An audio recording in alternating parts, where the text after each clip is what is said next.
मृगी बने ऋषि को और मृगी बनी महाराज हिरणी बनी महाराज ऋषि पत्नी को बेच दिया पांडु से। तो महाराज ऋषि पत्नी ने श्राप दे दिया राजा पांडु को, हे राजा पांडु, जिस प्रकार तुमने मेरे पति को तुमने बाणों से विधा है, मैं श्राप देती हूँ कि जिस प्रकार मैं आज कामों से व्यथा होकर के कामों से पीड़ित हो रही हूँ, उसी प्रकार तुम अगर काम भावना से अपनी पत्नी के पास में जाओगे तो तुम्हारे सिर के 2 टुकड़े हो जाएगा, तुम मर जाओगे, ये हमारा श्राप है। और कथा आती है कि महाराज राजा पांडु की पत्नी जो कुंती थी, दुर्वासा ऋषि के आशीर्वाद वरदान से दुर्वासा ऋषि ने एक मंत्र दिया था। उस मंत्र को लेकर के माता कुंती ने 3 पुत्रों को पाया। एक बार मंत्र की परीक्षा के लिए माता कुंती ने महाराज देवराज इंद्र को बुलाया। देवराज महाराज कहते हैं कि सबसे पहले तो उन्होंने महाराज सूर्य को बुलाया उस मंत्र की परीक्षा के लिए। तो महाराज सूर्य के अंश से महाराज कर्ण का जन्म हुआ। कथा विस्तार से भागवत कर्ण का जन्म हुआ। हालांकि कर्ण कुमार अवस्था में हुआ, कुंती का उस समय विवाह नहीं हुआ था, कुंती कुमारी थी और कुमारी अवस्था में ही कुंती के गर्भ से कर्ण का जन्म हुआ। और लोक लज्जा के कारण, समाज के लज्जा के कारण कुंती ने एक मंजूसा में पेटिका में बंद करके उस बच्चे को नदी में बहा दिया, जिसको किसी सूत ने लालन पालन किया, जिसका नाम कर्ण हुआ। लेकिन फिर माता कुंती ने उसी मंत्र के प्रभाव से महाराज देवराज इंद्र को बुलाया। देवराज इंद्र की कृपा से महाराज कहते हैं अर्जुन आए। उसके बाद में महाराज पवन देव को बुलाया। पवन देव के अंश से महाराज भीम हुए। और महाराज कहते हैं उसके बाद में महाराज धर्मराज को बुलाया और धर्मराज के अंश से महाराज युधिष्ठिर का प्राकट हुआ। हालांकि कथा ऐसी आती है कि महाराज युधिष्ठिर सबसे ज्येष्ठ बेटे थे, लेकिन युधिष्ठिर महाराज से भी ज्येष्ठ बेटे तो कुंती के कर्ण थे, लेकिन इसके बारे में लोगों को जानकारी नहीं है ना। तो कुंती के वैसे ज्येष्ठ पुत्र महाराज युधिष्ठिर को ही माना गया है। 3 बेटे हुए महाराज और 2 पुत्र हुए माद्री के। राजा पांडु के जो दूसरी पत्नी थी ना, उससे 2 पुत्र हुए, जिसका नाम था नकुल और सहदेव। एक बार राजा पांडु काम भावना से अपनी दूसरी पत्नी माद्री के पास में गए और जैसे माद्री को स्पर्श किया, राजा पांडु मर गए। राजा पांडु जब मर गए तो महाराज माद्री अपने दोनों पुत्रों को कुंती को सौंप दिया और अपने पति के साथ माद्री सती हो गई। और महाराज राजा पांडु के 5 पुत्र हुए। और महाराज इन्हीं के वंश में महाराज कहते हैं कि महाराज अभिमन्यु हुए। महाराज अभिमन्यु हुए और अभिमन्यु की पत्नी उत्तरा हुए और उत्तरा के गर्भ से महाराज परीक्षित का जन्म हुआ। और जिस परीक्षित ने महाराज इस देश में राज किया, राजा पांडु ने अपने पुत्र परीक्षित को राजा बनाया और राजा बना करके महाराज पांडु उत्तराखंड में चले गए और महाराज इस देश के राजा बने महाराज परीक्षित जी। महाराज एक बार महाराज दिक भ्रमण करने के लिए निकले तो एक जगह गाय और बैल को देखा। गाय जो थी ना वो रो रही थी और बैल जो थे ना उसके 3 पैर कट चुके थे। 3 पैर, एक पैर पर बैल खड़ा था।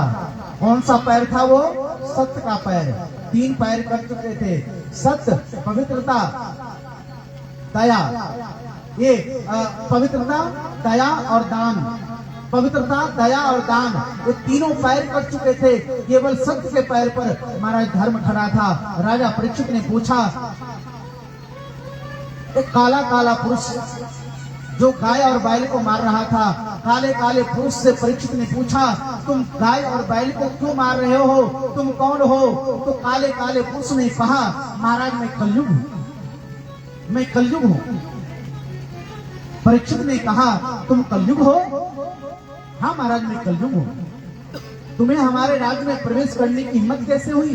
और तुम गाय और बैल को क्यों मार रहे हो? मैं तुम्हें मार डालूंगा। और महाराज कहते हैं कि जैसे राजा परीक्षित गाय और बैल को मारने वाले उस काले काले पुरुष कलयुग को जब मारने के लिए जब म्यान से तलवार निकाला, तो महाराज कलयुग ने राजा परीक्षित के चरणों को पकड़ लिया। चरण में आए हुए को मारते नहीं थे। राजा परीक्षित ने जैसे राजा परीक्षित के चरणों को जैसे कलयुग ने पकड़ा, राजा परीक्षित को दया आ गई और राजा परीक्षित ने कलयुग को रहने के लिए 4 स्थान दिया। दूतम, पानम, स्त्रिय, सुना, 4 स्थान। जहां जुआ खेलेंगे लोग वहां तुम रहोगे, जहां शराब पिएंगे लोग वहां तुम रहोगे, जहां बेविचार होगा वहां तुम रहोगे कलयुग। और जहां जीव जंतुओं की हिंसा होगी, बकरे बकरियों को मारा जाएगा, जीव जंतुओं को मारा जाएगा, वहां तुम रहोगे कलयुग। 4 स्थान दिया, लेकिन 4 स्थान पाकर के भी कलयुग खुश नहीं हुआ। अंत में कलयुग बोला महाराज 1 स्थान अच्छा सा दे दो। तो राजा परीक्षित रिझे हुए थे, खुश थे। राजा परीक्षित ने कलयुग को 5वां स्थान दिया, जाओ तुम सोने में भी रहोगे। और सोने में जैसे स्थान दिया, कलयुग खुश हो गया। और यही कारण था माता बहनों मेरे प्यारे सजनों कि एक बार महाराज राजा परीक्षित सोने का मुकुट धारण करके महाराज जंगल में शिकार खेलने के लिए गए। और जंगल में एक महात्मा को इसने गले में सर्प लपेट दिया, लेकिन वो महात्मा असली थे। महात्मा तो कुछ नहीं बोले, लेकिन महात्मा के जो बेटे थे ऋषि श्रृंगी, उसने महाराज श्राप दे दिया, ए राजा परीक्षित, तुमने मेरे पूज्य पिता को समाधि अवस्था में तुमने अपमान किया। जाओ आज के 7वें दिन तक्षक तुझे रस देगा और तुम्हारी मौत हो जाएगी। और महाराज ब्राह्मण बालक का श्राप लगा राजा परीक्षित को। और राजा परीक्षित को जब पता चला कि ब्राह्मण बालक ने श्राप दे दिया है, तो राजा परीक्षित सब कुछ छोड़ करके अपने पुत्र को राज्य दे करके, जन्मेजय को राज्य दे करके गंगा किनारे आ गए। और गंगा किनारे आकर के अनशन करके बैठ गए। उसी समय महाराज सभा में, संतों के सभा में सुखदेव जी महाराज का आगमन होता है। सभी लोग एक बार जोर से बोलिए, सुखदेव जी महाराज की जय, परीक्षित जी महाराज की जय, जय श्री राम। हम सबके बीच में अब परीक्षित जी महाराज की झांकी आ रही है। भैया अगर परीक्षित की झांकी तैयार हो गए,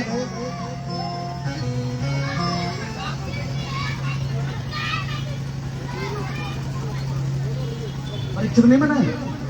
अच्छा,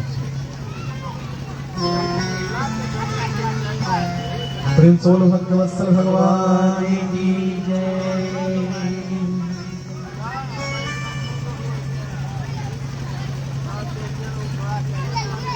तो महाराज हम सब के बीच में सुखदेव जी महाराज की झांकी है। एक प्यारा सा हमारा जो है हमारे सामने अनिल जी विराजमान है मंच पे। एक प्यारा सा भजन हमारे अनिल जी के मुखारबिंद से आप लोग सुन लीजिए। फिर कुछ क्षण बाद ही बस हनुमान जी की झांकी आने वाली है, क्योंकि समय भी लगभग कितने हो गए, 7:45 से ज्यादा हो गया। तो हम सब के बीच में कुछ ही क्षण बाद हनुमान जी की भी झांकी आएगी। आप सब बैठे रहिएगा। एक प्यारा सा भजन हमारे अनिल जी के मुखारबिंद से आप लोग श्रवण कीजिए, बड़ा आनंद मिलेगा।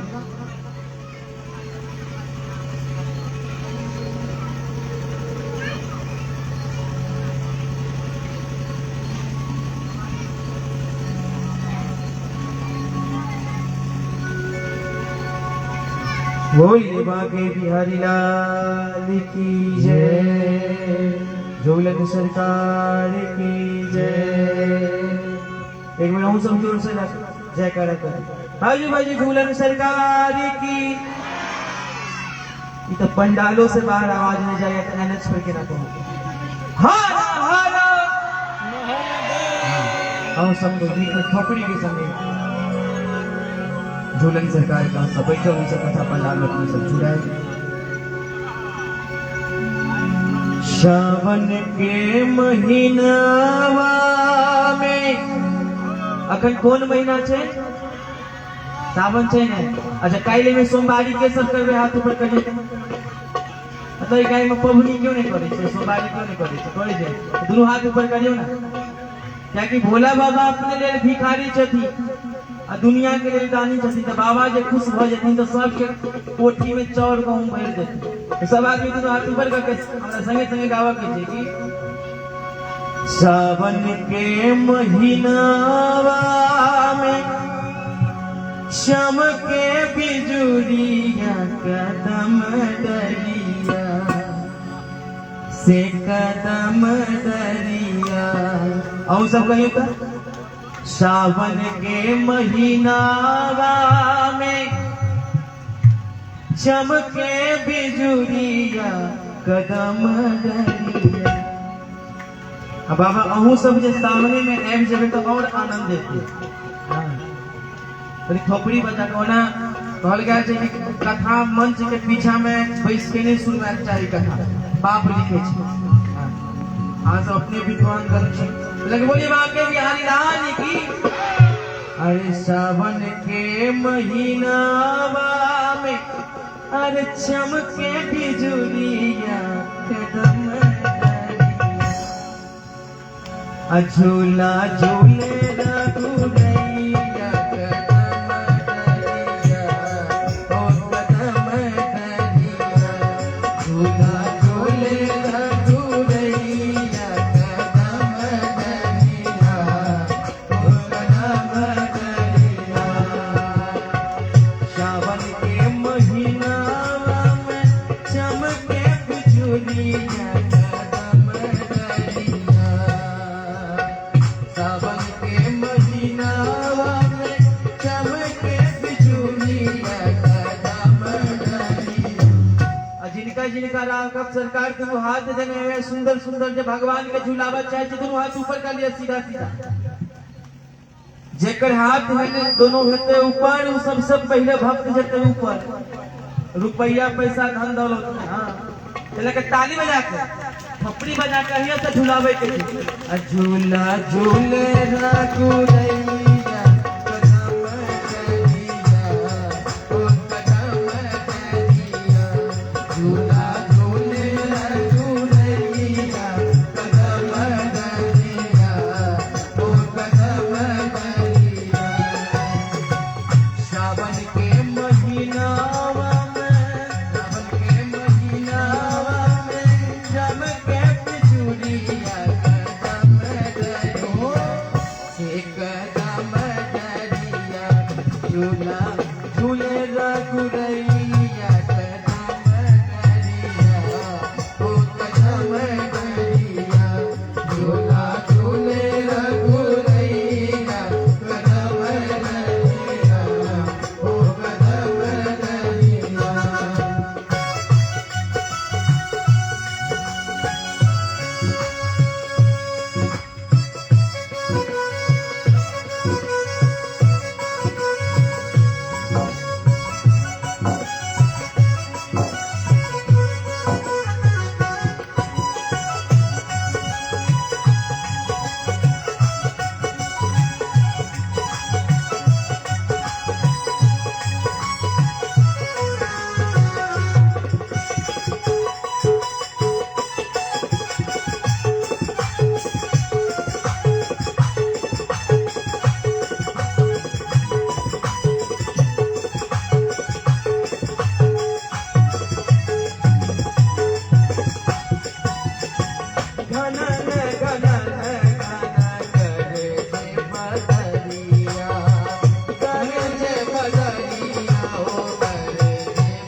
तो इच्छा तो करो आसल के साथों विद्याना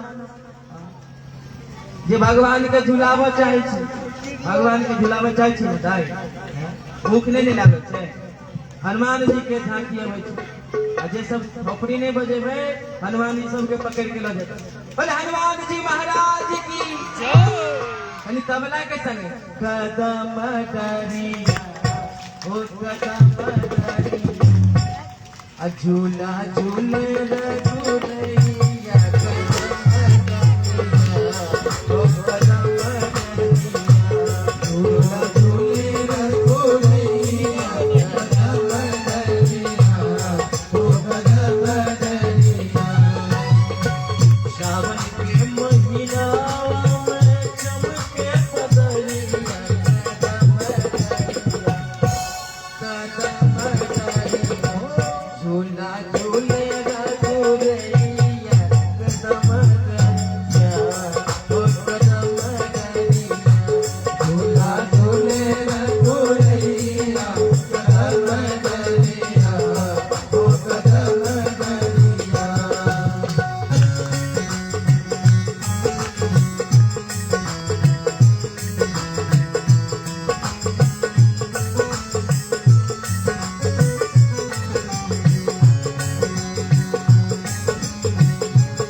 राघव लल्ला को झूला में झुलाए बाप रे हमार दाई जागे नहीं कोनो कष्ट दाई उठाइए दोनों हाथ और कैसे गाएंगे लागे सुहावन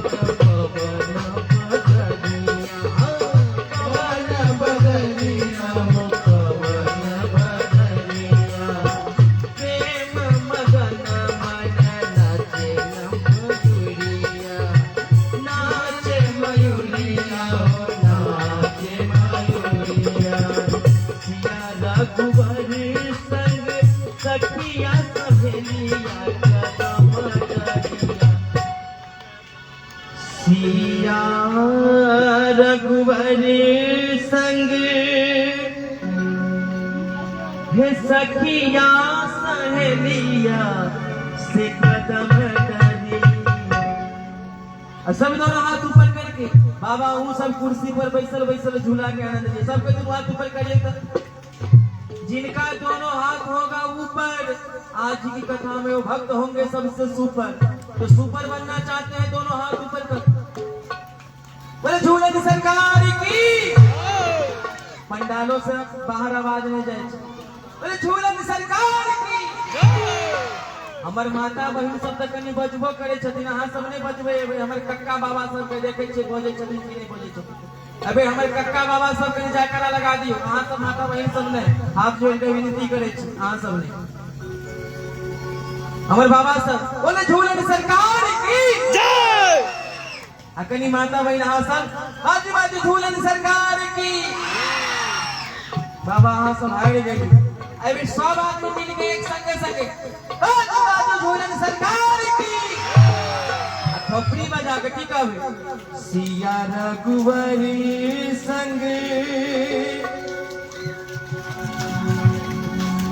सखिया सहेलिया कदम करिया मीठ मीठ खोपड़ी बजबाक छै एकदम आस्ते आस्ते झूला जना जना झूला के जो झूला बजते हैं भाई एकदम आस्ते आस्ते बजाइए। हाँ ये कदम डालिया झूला झूलेगा गुरैया कदम डालिया ओ कदम डालिया झूला झूलेगा गुरैया कदम डालिया ओ कदम डालिया। सावन के महीनावा में चमके बदरिया कदम डालिया सावन के महीनावा में चमके बदरिया कदम डालिया हे कदम डालिया झूला झूले रघुरैया कदम डालिया कदम डालिया झूला झूले रघुरैया कदम डालिया हे कदम डालिया हे कदम डालिया हे कदम डालिया हे कदम डालिया। प्रिंस बोलो भक्तवत्सल भगवान की, कृष्ण कन्हैया लाल की, झूला बिहारी सरकार की। तो बहुत ही सुंदर आप सबने झूला पद का आनंद लिया। और महाराज कहते हैं कि अब आगे की जो चर्चा है, आगे की चर्चा ये है कि परीक्षित जी महाराज के सामने सुखदेव जी महाराज प्रकट हुए और सुखदेव जी महाराज को देख करके राजा परीक्षित ने उठ करके उनका अभिवादन किया, उनका सत्कार किया और चरणों में प्रणाम किया। देखो संस्कार मार्केट में नहीं मिलता है साहब, बाजार में संस्कार नहीं मिलता है। संस्कार मिलता है घर में अपने माता पिता से, संस्कार मिलता है घर में अपने बड़े बुजुर्गों से, संस्कार मिलता है घर में अपने दादा दादी से, हाँ बड़े बुजुर्गों से मिलता है संस्कार। और देखो आजकल संस्कार का बहुत अभाव हो रहा है, लोग संस्कारहीन होते जा रहे हैं। पहले के लोगों को देखो और आजकल के बच्चों को देखो, जमीन आसमान का अंतर है या नहीं, है या नहीं, है या नहीं। और ये समय का खेल है और समय का तो है ही ये सोशल मीडिया का सबसे ज्यादा खेल है। प्रिंस बोल दो ना राधे राधे, धीरे काहे को बोलते हैं, जोर से बोल दो ना राधे राधे, प्यार से बोल दो ना राधे राधे। हाँ महाराज संस्कार घर में अपने माता पिता से मिलता है। महाराज हमारे यहाँ कहा गया अतिथि देवो भव, मातृ देवो भव, पितृ देवो भव, आचार्य देवो भव। हमारे यहाँ कहा गया है। हमारे यहाँ जब अपने से बड़े बुजुर्ग आ जाते हैं ना तो हम लोग उठ करके खड़े हो जाते हैं और खड़े भी होना चाहिए। इन चिल्लड़ों को थोड़ा शांत कर दो, चिल्लड़ों को, ए चिल्लड़ इनको शांत करो। ए चे में शांति से बेटा, शांति से। हाँ प्रिंस बोल दो भक्तवत्सल भगवान की, कृष्ण कन्हैया लाल की। तो महाराज मैं क्या कह रहा था, मैं कह रहा था कि पुराने जमाने में महाराज गरीब जरूर थे, लोग अभाव जरूर था लोगों के पास में, सुविधाएं कम थी लोगों के पास में, हैं? हाँ महाराज घर उतने बड़े नहीं होते थे, कपड़े उतने ज्यादा नहीं होते थे, फिर भी लोग अच्छे से जीवन जीते थे। लेकिन आजकल सब कुछ है, फिर भी महाराज लोग दुखी है, फिर भी लोग टेंशन में है महाराज, फिर भी लोग कष्ट में है महाराज, फिर भी लोग महाराज पता नहीं कौन से गम में डूबे हुए हैं महाराज। इसीलिए बच्चों को संस्कार देना भूल गए लोग, बच्चों को संस्कार देना भूल गए। बड़े बड़े स्कूलों में तो पढ़ाते, महंगे स्कूलों में पढ़ाते, पैसे भी खूब खर्च कर रहे हैं। हमारे बेटे इंग्लिश मीडियम में पढ़ता है, हाँ साहब बड़ा हाई क्लास स्कूल है हमारे बच्चे के लिए, हाँ साहब इतने पैसे खर्च होते हैं हमारे बच्चे के लिए, बहुत अच्छी बात है जी। श्रीमान जी बहुत बहुत धन्यवाद आपको, बड़े हाई क्लास के स्कूल में पढ़ाओ बच्चों को, मना नहीं है, लेकिन अपने परिवार का संस्कार शिक्षा अवश्य देना है। हाँ उठने बैठने का, खाने पीने का है, थोड़ा अपने मिलने जुलने का संस्कार अवश्य देना। प्रेम से बोल दो राधे राधे, भाव से बोल दो राधे राधे। देखो जी, सुखदेव जी महाराज जब आए ना, राजा परीक्षित ने प्रणाम किया। आजकल कोई संत अपने से बड़े कोई आ जाए घर में ना, बच्चे लोग प्रणाम भी नहीं करते हैं। बच्चे लोग प्रणाम भी नहीं करते, झुकते भी नहीं, क्योंकि माता पिता ने उन्हें सिखाया ही नहीं, बताया ही नहीं कि बेटा अपने से कोई बड़े संत महापुरुष ज्ञानी जन आ जाए, कोई गुरुजन आ जाए तो प्रणाम कर लिया करो, झुक जाया करो, थोड़ा कुर्सी से अलग हो जाया करो, उठ जाया करो। ये कौन सिखाएंगे हैं? बाजार में लोग सिखाएंगे? नहीं साहब, लोग नहीं सिखाएंगे। तो इसका अभाव होता जा रहा है, इसकी बहुत कमी होती जा रही है लोगों को। घर में बड़े बुजुर्ग कहते बेटा प्रणाम करो, गुरु जी प्रणाम करो, महाराज जी प्रणाम करो, बाबा जी प्रणाम करो। बच्चों को तो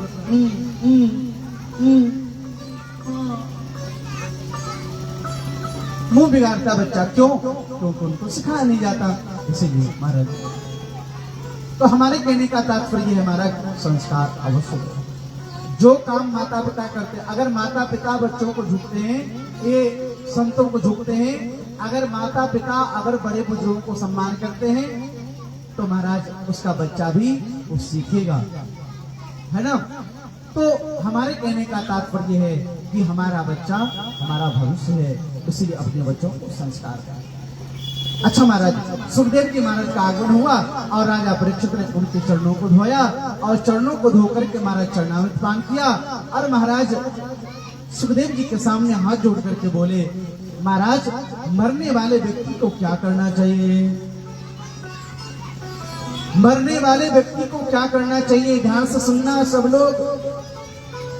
राजा परीक्षित अगर ये पूछते कि मैं मरने वाला हूं तो शायद ये व्यक्तिगत प्रश्न हो जाता, लेकिन राजा परीक्षित का प्रश्न तो ये है कि मरने वाले व्यक्ति को क्या करना चाहिए। आप सबसे मैं पूछना चाहता हूं, क्या मरने वाले व्यक्ति केवल राजा परीक्षित ही है? क्या उत्तर होगा? क्या कहोगे आप लोग? इस दुनिया में मरने वाले व्यक्ति केवल राजा परीक्षित ही थे क्या? राजा परीक्षित ही थे क्या? नहीं साहब, हम सभी मरने वाले हैं। हम सभी एक दिन काल के गाल में समा जाएंगे, क्योंकि इस दुनिया का एक अटल सत्य है जिसको कोई नहीं टाल सकता साहब, जिसको कोई नहीं ठुकरा सकता, जिसको कोई नहीं टाल सकता, जिससे कोई नहीं बच सकता, वो है मौत, मृत्यु। और हमारे संत कहते हैं